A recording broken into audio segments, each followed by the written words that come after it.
So I recently got this new M2 Mac Mini with 16 gigabytes of RAM and a 256 gigabyte SSD. You can actually see my unboxing video here.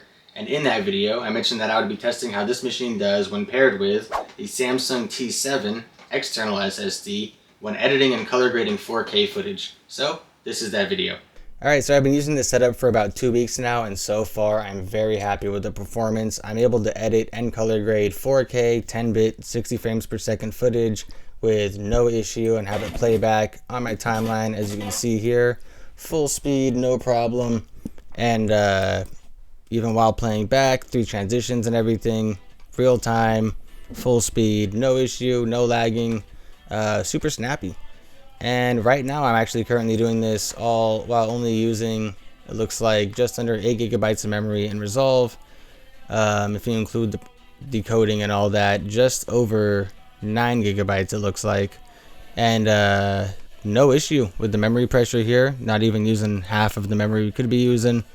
Using a total of 11 or just over 12 it says now out of that 16 gigabytes of RAM. And only using less than half gigabyte of memory swap with the SSD there. So super good performance, not having any lag or any issues with the RAM. Very happy with it. So far it's been able to handle everything I throw at it. Even if I come over here and I start stacking some 4K footage, maybe I come over here and I start making it weird, you know, start doing some... Still able to do it with how much are we using now? Not that I would ever use this effect for any reason, but we're able to play two 4K clips on top of each other, still no problem. Playing back full time, no issue.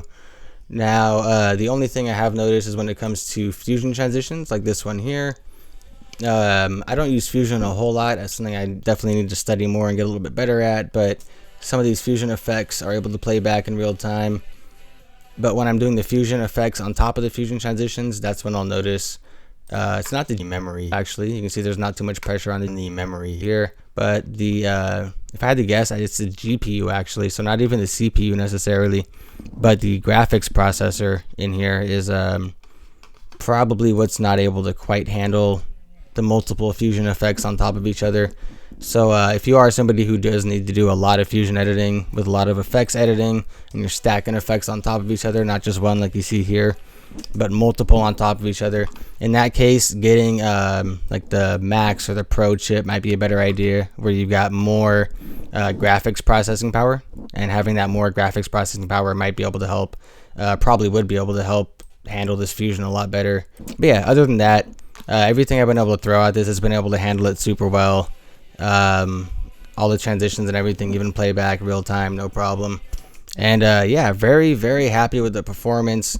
Definitely happy with my purchase. Kind of was worried in the beginning if I should have upgraded the RAM more maybe, but no, it's looking like this is kind of the perfect purchase here. I have not at any point reached the peak of my RAM, even if I've got browsers and stuff running in the background while I'm editing, still no problem. Right now I've got OBS running in the background while I'm editing, and we're still not even getting close to that 16 gigabyte RAM threshold, where we might have to start using more of the swap here. So yeah, super fast speed, super snappy, super happy with the performance here. Now when it comes to exporting, as you can see here, I was able to export this whole video here while running OBS on a different take. And the whole thing exported with OBS running in the background and the activity monitor checking it all.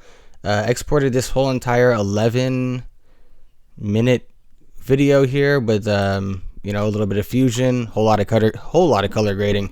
Every clip in here is heavily color graded, and it did the whole thing in 6 minutes, or you know, just under 7 minutes. That took only 6 minutes and 49 seconds. Not bad at all.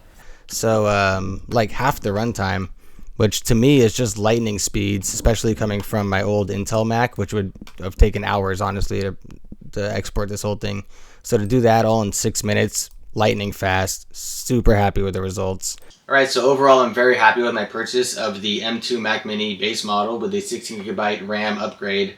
It really does handle everything that I needed to at an unbeatable price. Now, if I did want it to handle the fusion a little bit better, if you are somebody who's looking for a Mac Mini that handles Fusion really well, upgrading to those Pro or those Max chips to get that extra GPU power might really be what you need. It doesn't look like the RAM was holding me back, but in some cases with Fusion, it definitely does start to stutter a little bit. And I think the GPU increase would probably be what you need there to really handle the Fusion and effects a little bit better. But yeah, overall, super happy with this purchase, and it looks like I'm not the only one because I went and checked Amazon shortly after I ordered mine, and these are no longer available with the 16 gigabytes of RAM and 256 gigabyte SSDs. It looks like they've just sold out of that model, but I have gone ahead and included links to the 16 gigabyte RAM, 512 gigabyte SSD version of the Mac Mini, which is the next cheapest model that you can get, that will actually perform a little bit better. The 512 gigabytes has 2 NAND chips, which does help a little bit with the speed of the SSD itself. I've gone ahead and included links to that, as well as the Pro model and the Max model, in case you're somebody who's looking for something that can really handle the effects and the Fusion a little bit better than the base model of the Mac Mini. So yeah, if you're looking for this model or something like it, go ahead and check those links below. If I can find a link for this exact model, I'll include that as well. But yeah, that all being said, thank you all so much for watching. I really do appreciate each and every one of you. If you'd like to see more videos like this one, go ahead and click that subscribe, and I'll see you next time.